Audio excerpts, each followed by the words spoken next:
Hello, beautiful souls, and welcome back to the Light and Shadow podcast. I am so honored that you're here.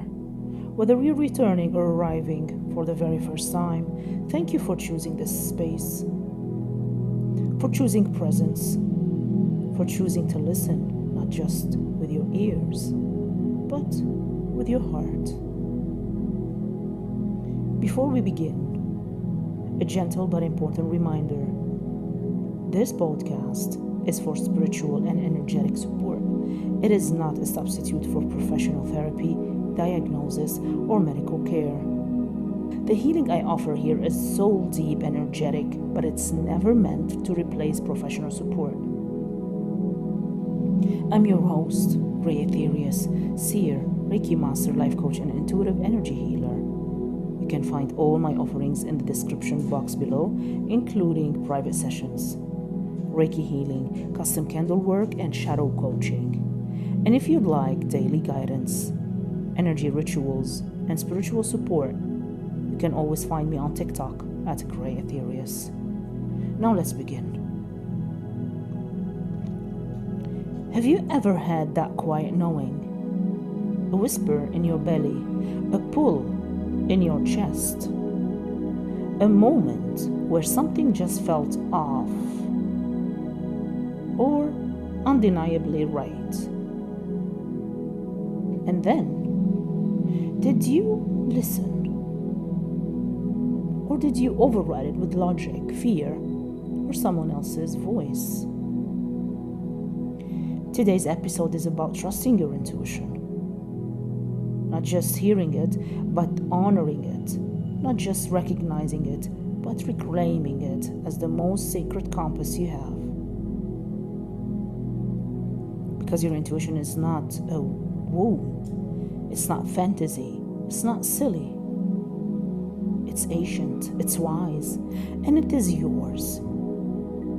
Let's talk about what intuition really is, why it's so hard to trust it sometimes, how gaslighting and trauma erode it, and how to return to it with grace, clarity, and confidence. What is intuition really? Your intuition is your inner GPS. It's the way your body speaks to you before your mind catches up. It's the knowing without knowing how you know. It lives in the gut, in the heart. Intuition isn't always loud. It doesn't scream, it doesn't beg for your attention. In fact, most of the time, it's subtle, quiet, a gentle nudge.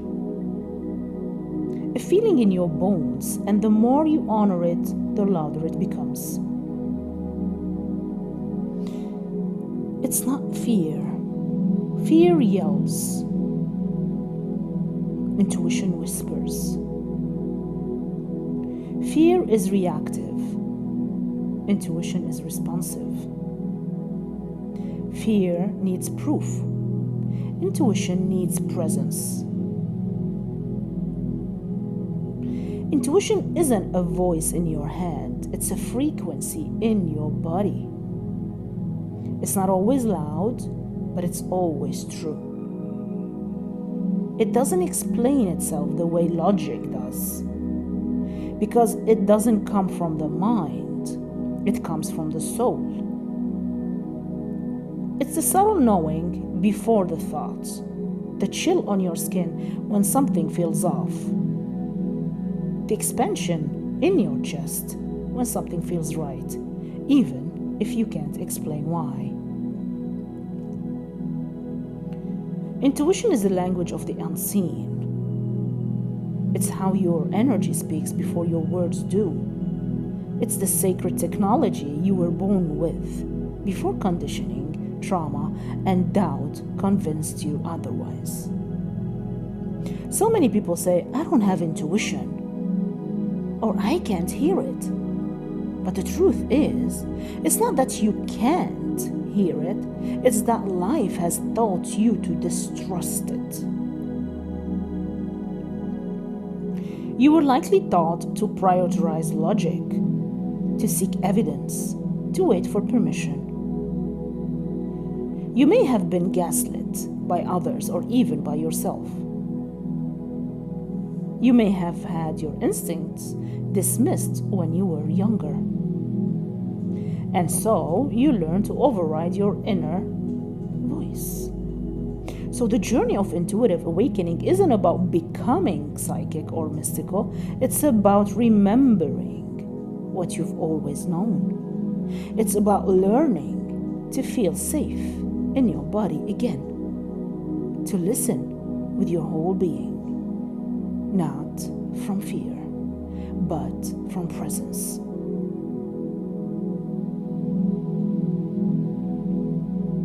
So what does it actually feel like? Sometimes it's a soft pull in your chest, like a hand guiding you towards something. Other times it's a quiet tightening in your stomach, like your body saying, not this. It can feel like goosebumps on your skin when something is true, a wave of peace when you make the right decision, nausea or constriction when something's off, sudden clarity after a deep exhale, an unexplainable knowing, not from fear, but from wisdom. It's not frantic, it's not forceful, it doesn't rush you, it grounds you. And it's uniquely yours. Your intuition might live in your gut. Someone else's might hum in their chest. There is no one-size-fits-all blueprint, but there is a pattern, and your body is fluent in it. The more you learn to listen without judgment, the more your intuition speaks clearly. So, here's your gentle invitation. Begin noticing. The moment your stomach flips when you're about to say yes to something you don't want, the moment your shoulders soften when you walk into a room that feels aligned, the way your heart flutters when something is meant for you. These are not coincidences, they are inner confirmations. Start tracking them, name them, trust them, because the more you listen, the louder your inner compass becomes. Ask yourself, where in my body do I feel a yes? And where do I feel a no? Let's take a breath right here. Hand over your heart, soft inhale, and whisper to yourself, I give myself permission to hear my inner knowing again. So how do you know when it's your inner voice speaking and not your fear? How do you reclaim that deep inner compass? Especially if it's been silenced, ignored, or doubted for far too long.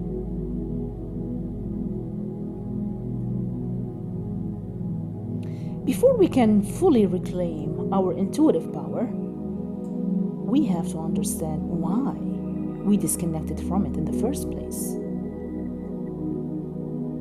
Because the truth is, for many of us, the mistrust didn't begin with a single moment. It was shaped over time, quietly and subconsciously from childhood. And over time, your inner voice got quieter until one day it didn't feel safe to listen to it at all. So you learned to doubt it. You learned that your gut instincts were inconvenient, that your emotions were liabilities, that your perception of reality wasn't valid unless someone else confirmed it. This is spiritual disconnection through emotional gaslighting, and it happens everywhere, in families, in schools, in relationships, in society. Especially for those who are highly empathic, intuitive, or energetically sensitive. You weren't crazy, you were intuitive. You weren't dramatic, you were aware. You weren't wrong. You were just ahead of your environment's capacity to hold truth. And when no one around you modeled what it looked like to trust that voice, you learned to shut it down. Instead, you may have become hyperlogical, or overly accommodating, or deeply indecisive, always seeking validation before acting. You started outsourcing your truth to experts, to parents, to lovers, to systems that never knew how to honor your soul. And slowly, your intuition got buried beneath logic, trauma, performance, and the need to be good. That's not your fault. It was adaptive. You abandoned your inner knowing so you could belong, so you could stay safe, so you wouldn't be too much, too strange, too wild. But here's the sacred truth, beautiful soul. Your intuition was never wrong. Let's take a moment here and breathe and ask yourself gently, when did I first start doubting myself? Repeat after me. My intuition is ancient. My knowing is sacred. I am safe to trust myself again. One of the most common questions I hear in my client work is, how do I know if it's my intuition or just fear talking? The answer is both can feel intense. Both can speak quickly, but the tone, the frequency, the intention behind each is entirely different. Let's break it down gently. Fear is loud. Intuition is quiet. Fear needs immediate answers. Intuition gives you timeless truths.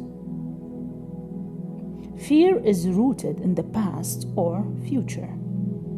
It's shaped by old wounds, past betrayals, projections, and what-if spirals. It asks, what if this happens again? Or, what if I fail?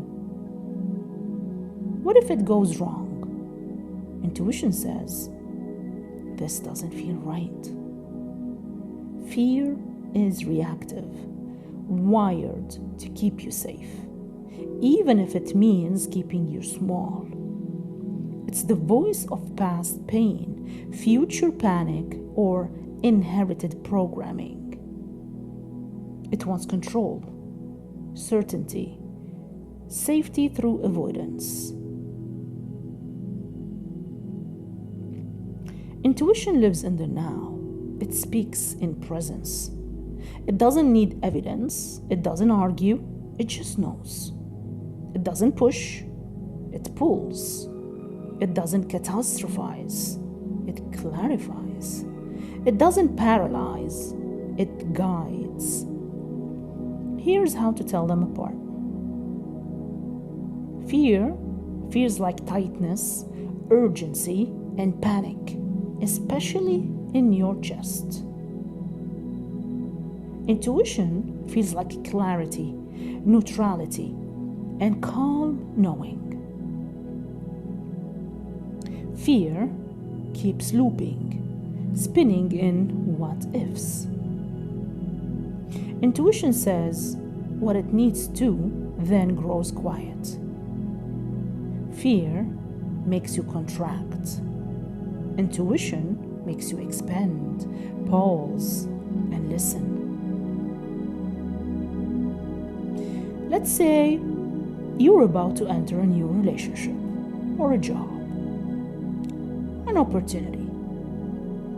If it's fear, your thoughts might race. What if I mess this up? What if they leave? What if I'm not ready? What if they cheat? If it's intuition, it sounds more like,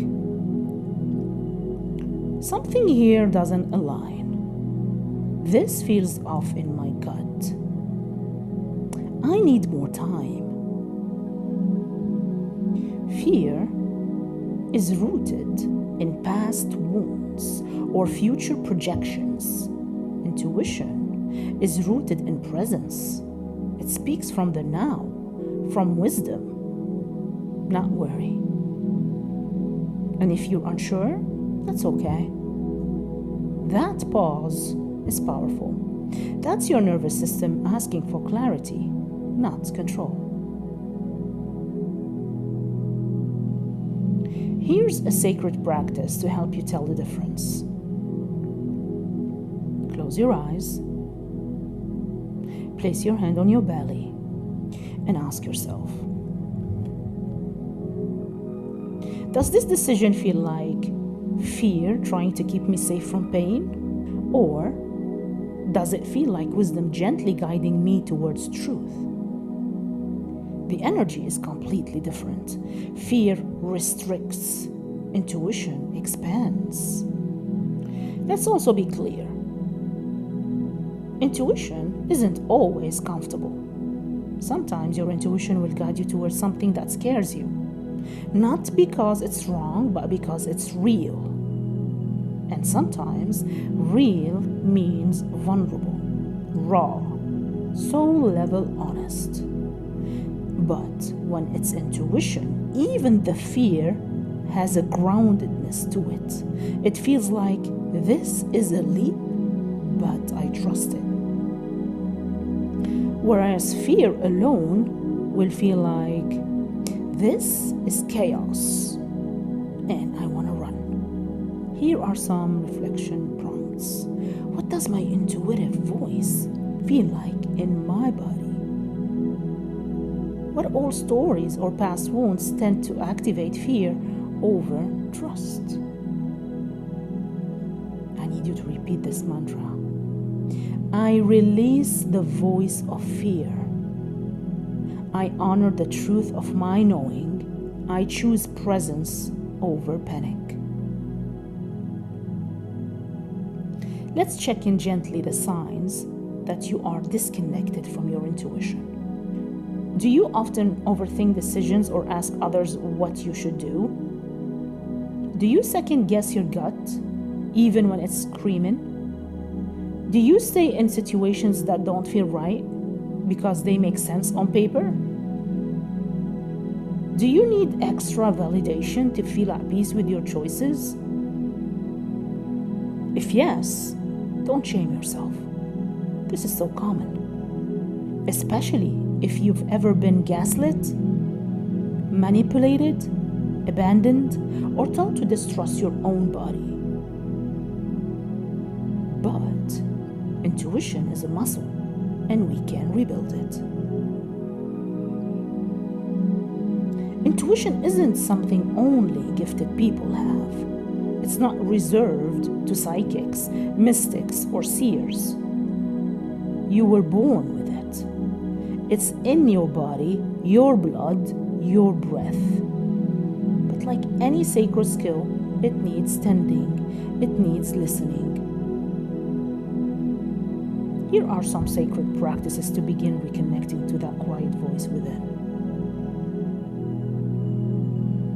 Pause before reacting. Create space between feeling and action. When something feels off, don't rush to justify or suppress it. Just pause, breathe, listen. Your body is your compass. Your intuition speaks in sensation. Before saying yes or no to something, pause. Put your hand on your belly. Breathe. Ask, what does my body feel when I imagine saying yes? And what does my body feel when I imagine saying no? What does my stomach say about this person? Do I feel open or tight? Your body holds your truth. It will tell you through sensations, warmth, tightness, tingles, or stillness.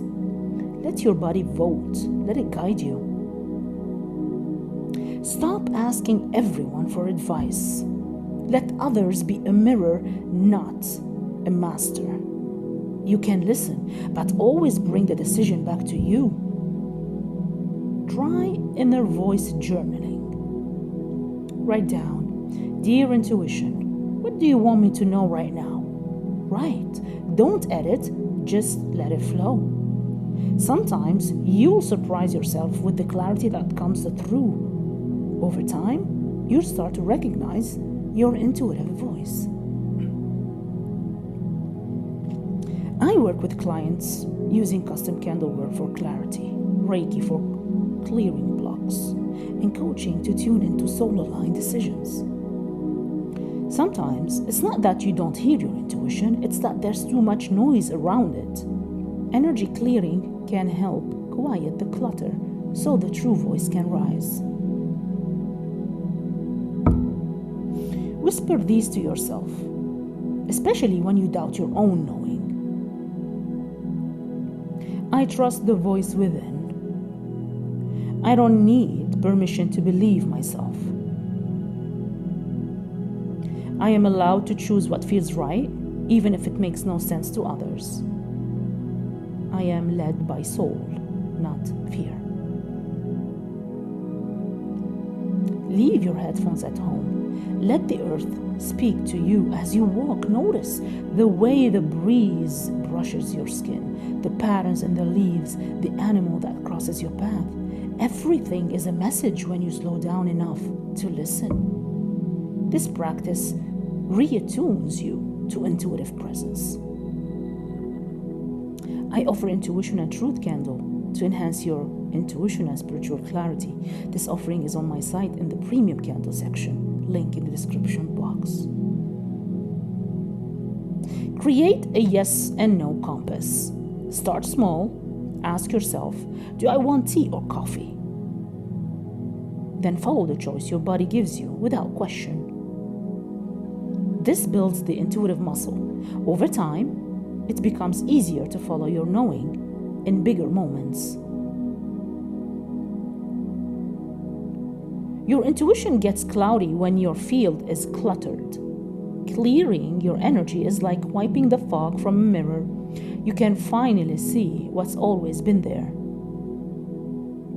Here are some simple practices that include smudging with Palo Santo or rosemary, Reiki, a cord cutting after intense emotional exchanges, bathing in salt or grounding herbs like mugwort or lavender.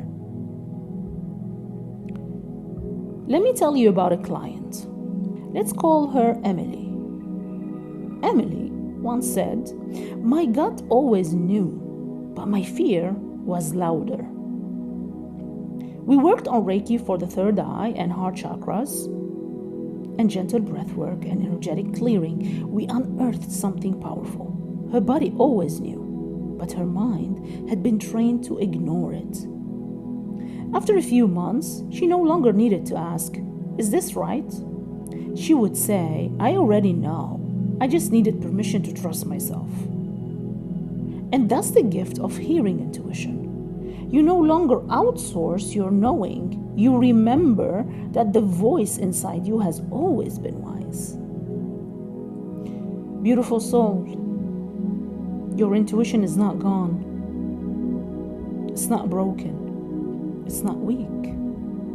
It's just been waiting for you to slow down and listen. You don't need to be psychic to be intuitive. You just need to be present. To trust that your body, your energy, your heart have always been trying to guide you home. If this episode resonated, please like, subscribe, and share it with someone who needs the reminder that their knowing is holy. You can find my offerings, including Reiki, intuitive sessions, and custom ritual candles in the description below. And join me on TikTok at Grey Aetherius for daily soul nourishment. And next time, on the Light and Shadow podcast, we'll explore how to stop overgiving and start receiving. It's going to be powerful. Until then, the magic is already within you. You are more powerful than you know.